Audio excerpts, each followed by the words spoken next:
Tension in the studio is riding very high, ladies and gentlemen. That was Dr. Bill. It's News Talk 106.2 13 minutes past 11. Jerry Creighton has arrived. You all know from Dublin Zoo. Jerry, Tom, you're an absolute star of the zoo. The zoo has made you now, hasn't it? Oh, absolutely. Can you walk down the streets? I must say the interest is huge, and it's fantastic, certainly from the kids' perspective. You know, everyone wants to have a chat and wants to know what's going on, and the animals have become part of their life now, like personal friends, and they want to follow their stories and their development. It's like a soap opera, isn't it? It is, exactly, and you know, it's got all that drama, like you've got all the animals' births, you know, animals dying, everything that happens in a modern zoo, and it's real and it's honest, and it's a very accurate account of how a modern zoo works, and people seem to be I think that is the thing, the single thing that really strikes people as they watch it is the life and death aspect to it. Exactly, yeah. I mean, it's a fact. I mean, as you say, people often ask, what's the mortality rate in a zoo? Well, it's 100%. Everything dies at some point, but it's how we manage them up until that point and the quality of life that we now give them. We're a world-class facility. Well, we wander in through the gates, we see the animals, we wander back out. We don't really make, until you see it on the zoo, a connection with them on a personal level, and see the little families that go into the gorillas' habitat, for instance,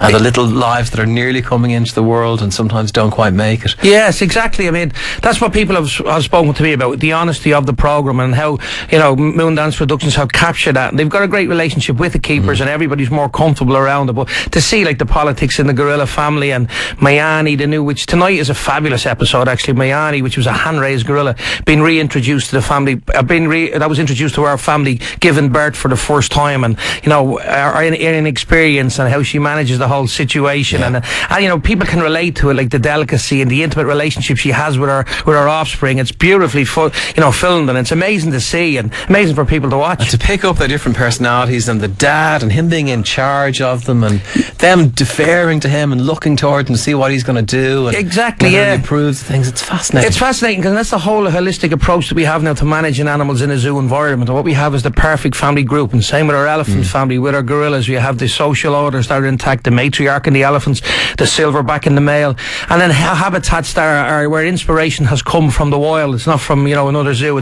We look at we go back to where these animals came from, what they're biologically programmed to do, and we design accordingly. And that's why it's been such a huge success in the zoo, because we have, without a doubt, the facilities that are second to none, and people have seen the development from, particularly over the last 10 years, to a world-class facility right in the doorstep. No, that's education, great. entertainment. I see the population today, it's gone to 4.9 million, which means 1 in 5 people in the country go to the zoo every year. It's incredible, isn't it? Staggering, because we were worried, like everyone else, about what was happening in the country, but people are staying at home and they're really warming to the zoo, because it's, where would you get it? Like, you know, 6-7 hours where you can spend with your family, everyone's entertained, educated, stimulated, and so close to some, you know, they nature. Absolutely love the animals. It is incredible. Absolutely. Incredible. They never stop talking. My little one still, it's funny, the last time we were there, the thing she still talks about is the pig. The pig. Out of all those exotic animals, the pig. Well, that's it. Our family farm area is hugely popular, because it's amazing, like the city slicker kids that, you know, think that milk comes from the milkman. But, you know, if you come to the family farm, you can actually go to see, you know,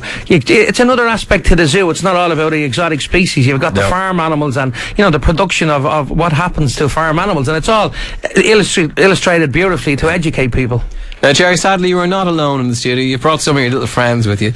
But there are also some other people here in the studio this morning. Patricia is here. We talked to you yesterday on the phone in Sligo. Patricia, are you mad? I can't talk at the minute. I'm wondering what's going to come out of that box. Patricia sent us a text yesterday saying, my fear of snakes, even worms around that wriggles, is giving me, writing this text, the shakes. My muscles are tightening. Big spiders are a no-can do. Can't watch them on TV, never mind hold one of them. I'd love to overcome my fear with your help. Love the show, Patricia. Were you Thank you, Tom. Were you crazy? I didn't really think we'd get you up into the studio, because Jerry has things in boxes over there that could scare the living daylights out of you. Oh, Jerry, please. No, very, very. I fully respect you. You know, people, not everybody's. But you have to understand them, and I think learning a little bit more about them will help you understand the role that they play in, you know, ecology, and in their own, you know, their own habitats and their own areas where they live for. Everything is there for a reason, and there is a certain beauty in them. You know, they're very part of a very complex, you know, ecosystem from where they come from, and, you know, people just. I'm not quite sure whether it's through drama or the serpent image that, you know, snakes are actually a wonderful creature, and stunningly beautiful, and a persecuted animal. You know, they have been historically persecuted for the wrong reasons. People think they're slimy, cold, slithery. That even St. Patrick didn't like them. Yeah, exactly. You know? But they're all those things that they're not. It's that, you know, that there was the hype that was brought through legend and media that has given them a very bad image. Yeah, associated with the devil.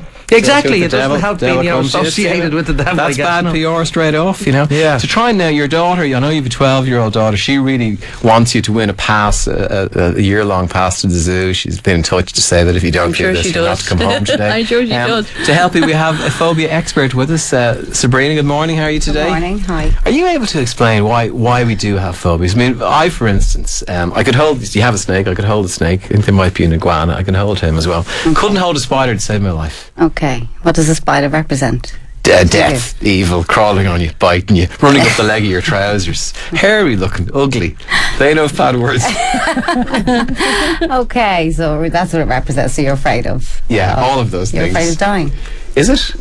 Well, Is that what it is? What does it He's going to represent kill me. to you? He's not going to kill you. He's He's too going to small. bite me. He's Well, horrible. yeah, but He's got not. poison, venom in him, and he's very ugly, isn't he? Though? Well, that's your interpretation of him. The hairy legs are never good. Yeah. They're particularly hairy legs and ugly faces and big Okay. teeth. There's a And lot you going see all on this, there. do you? All of it, You yeah. need to- Tarantula. You'd agree with all of that, Jerry. wouldn't Totally you? disagree. Absolutely. Go no. away. There's like spiders are like an intriguing animal to observe and to watch, and the complexity of it. But have you ever seen the art, like what it takes to spin a web? And you look at it under the engineering from an animal so small, and the strength and the determination to make something, like the beauty in what they So can. why does my skin break off in a sweat? Okay, the spider you just spoke. The spider creates the web. It creates the home. It traps its prey. It eats its prey. It's a very productive Absolutely. creature, if you Yeah. look at it that way. So what is it in your life? The spider is symbolic of You something think else. he's reminding me of somebody? It's reminding you of something that represents that. Yes. Oh God! Well, you know, I was afraid of spiders before I met my wife, so that's, she gets out of jail. The Christian Brothers, they were the only ones I could think of that struck that kind of fear in me when we were in school. And the spiders, and the nuns, yeah. Golden Bridge Avenue and all around. That's where we went to school. You think it's well? How would that work with Patricia? What would the phobia be? The trigger? A phobia is an irrational fear. Yeah. And it's usually an avoidance of the object or situation that represents that, produces that fear. I suppose an example would be a child. Say that a 2-year-old child gets trapped in a lift. That 2-year-old's mind will forget that memory of being trapped in a lift, but the body will remember how that felt. Now, our emotional memory and our other intellectual memory are totally different. So that child gets trapped in a lift at 10, he'll remember. Yeah. The 2-year-old feelings will come in and they'll remember that trauma, Right. say. But the mind won't know why. So there's a Okay. conflict. Right. That sounds like so. That's claustrophobia. I'm claustrophobia and afraid of spiders, so I might have been trapped in a lift with a spider. The spider, very often, and through dream interpretation, they represent something instinctual. Okay. I've a vague memory. Remember, people just tell you you're going to have earwigs in your ear when you're Yeah, growing you up. see, this is it. It's what meaning people applies, tell you, and yeah. it's the same. People give information about animals, like the wolf again, another animal persecution, where it seems to be an aggressive killer. And a lot of that even stems from Little Red Riding Hood through children, and then it manifests itself in the brain. Now, I'm no therapist, but I know from talking to people in the zoo, and it's all been wrong. It's been projected wrong. But if you do actually take the time to assess and analyse and look at the beauty of these animals and the productive role that they play, Exactly. in fact, probably more productive than some of us do. Exactly. It's, there's a lot of beauty in it. Are you all right with Jerry getting some animals Jerry, out? can I just ask you one question? Yes, certainly. Yeah. Are these fed and sedated? These are animals that we would use in educational talks to children to highlight the plight. What I can do is I'll take out the tegu first, which is a South American carnivorous lizard. But Right, basically what happens, this is for carnivorous, the Amazon and the Amazon jungle, and we know the problems with the destruction of the Amazon forest. Also, this particular guy is persecuted in Argentina for a beautiful soft leather that's used in handbags and purses. And also, unfortunately, apart from being that good, he also apparently the people over taste pretty good, and they eat them as a delicacy. So these guys have an awful lot of trouble in their own habitat. But when you see the beauty of them, just look at them close. Get him out there, Jerry. You've done a great intro. Are you all right, Patricia? You're very far away. The chances of him leaping across the studio are very slim.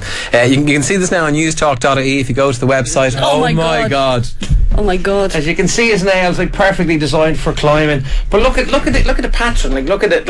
How nature has developed this magnificent pattern for climbing and through rocky outcrops as a form of he camouflage. is as a species. He's older than millions time, of years, isn't he? millions of years. And you can see the last black section of his tail is completely black. Yeah. That's a defence mechanism. If he's caught by a person or maybe another animal, he can actually release his tail and regrow it. He's gorgeous. So it's a wonderful. You like this one, Patricia? He's gorgeous, but just keep him up there. I mean, He's it's stunning. appealing It's to stunning. you. Well, look how relaxed he is and how calm gorgeous. he is. He is absolutely beautiful.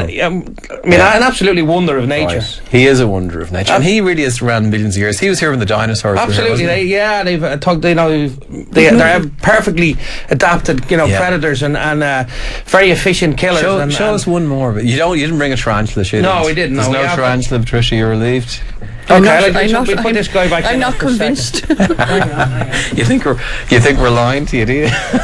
Is this very bad, Serena? Is this, in terms of dealing with your phobias, locking a listener in the studio with them, is that very bad? It wouldn't be recommended in therapy, no. No, sudden exposure. So, what exactly are you going to do for the old pass? Can you pet one of these? I'm going to just go, oh Jesus. Say that a lot, okay? I think it is great, Tom. Oh wow, look at this guy. This guy, what is he? Is he a toad? This is a Pac-Man frog or Argentinian frog, and basically he wants to jump around the place. You see that? Yeah, they're called Pac-Man after the game. You remember the game years ago, the Pac-Man game, because they've got such a large mouth. Now these guys can consume prey almost half their body weight, half their size, and these guys will take mice and animals really big, but they have a kind of a hinged backward tooth in the mouth, and if sometimes they swallow something too big, they can't actually release it and they'll choke. Oh dear. So they're also called a choking frog, believe it or not. But magnificent mark. There is a bit of same thing again. Evolution gone wrong, isn't there now? From very threatened habitats, but a wonderful adaptation to how they can survive. He is gorgeous. They love moist, wet. That's why you can see he's carried down in moss. Is he appealing to you? He's okay. Yeah, he's got nice markings. Yeah, he's okay. You're happy? Yeah, he's okay. Yeah, he's alright. Okay, we'll put this guy back in. She's not exactly leaping up to pat him, that's for sure. Anyway, no. You can put the knife down at least, Patricia. What I think you should do is if you're happy, I'll take out the Burmese python. There's a Burmese python. We take a look at the Burmese python. If you even take a look at the Burmese python. Really, and look beyond the snake. Okay. Look at the beauty of Try and see the beauty of the snake. I will. I'm going to look at him. Look into the Just do that, and if you're not comfortable, I'll put him away straight away. But just have a look at him as what he is, which is a beautiful example of a rebel. I'll ask you a hard question, and if you get it right, you'll win the pass. Right, I'm thinking of a hard question now. Oh my God. Oh wow. I think my God almighty. There's a Burmese python. Now these guys can grow up to 22 feet long. Really? Now you're doing really well. Thank God he hasn't. You're only a couple of metres away, and they're generally they're about 12 to 16 inches when they're born, and then they can grow up to 6 feet in the first couple of years of life and finish up with a final 22. Are you able to touch that? I mean, I need to come a little bit closer, and you can tell me when to stop, and just look we're at moving in now. Sinead is watching. She's looking through the window. Are you happy He's tightening his grip around. No, that's go on, Jerry. Walk towards Patricia and see how far you get. The position of like if he's rapping on a tree. She does look like she is. She does look like she's gonna. Sabrina, is this all right? Is this? So everything that you don't expect to be. You've got a really beautiful. She is doing well, isn't she? They're not slimy. They're not wet. And they're just really relaxed. I think you could touch him, maybe. You're doing great. Can you reach out? My stomach is reach out and touch. Honestly, he's very calm. He's very relaxed. He's very comfortable in this environment. There's no finger, even a finger. These are the kind of finger. Go on. Go on. Reach. Patrick on the skin, on the. The touch has happened. There you go. Oh, he's gorgeous. Patricia, he's gorgeous. You think he's gorgeous now? He's gorgeous, but if he wriggles there, you'd run out the door. Oh my God! He turned around there. He's very cold. He is very cold. They're cold-blooded because they obviously need the heat of the sun to read them up. They're very relaxed. So he's in their travelling boxes, and he's just mimicking his position on a tree where he's distributing his body weight over the length of my arm, and he's very comfortable, very relaxed there. Not as comfortable as you are, Jerry. It's incredible to see. Patricia, congratulations. That's won you the family pass. Oh my God, that is unreal. That is fantastic. I've never done that to anyone before. Oh my God. Also, we have some copies of the zoo on DVD, and you've also brought some weekend passes. Yeah, some family day passes there for you. Family day passes to the zoo as well. So just text the word zoo to 53106 and we'll pick a few winners for the end of the show. Patricia, well done to you. Congratulations. Thank you, Jerry. Well coming in. Yeah, good and glad. But I'm still shaking. But you've overcome. You've done well. Sabrina Agnieszka, thank you very much for dropping in as well. Thank you. You weren't called upon to give participation or anything, which we thought might be. And Jerry, the legend of the zoo continues. We'll see you up there very soon. The series is brilliant. I'm sure the zoo is the best fun you can have at the weekend. Go for centre. We could just mention quickly this weekend, Tom, we have the Freddie Sacrifice Weekend, which Katuba, one of our gorillas, which is featured also on the show tonight, is 1 year old, and there's massive celebrations for his birthday both Saturday and Sunday, full of activities for the children and kids, you know, from face painting And to that's DJs. the new home for them as well. Exactly, and the new Gorilla Rainforest Habitat. So a great opportunity. So pop up the weekend and see him. All the keepers from the show will be there and happy to talk to the kids. Great stuff. Thank Jerry, you. thank you very much indeed.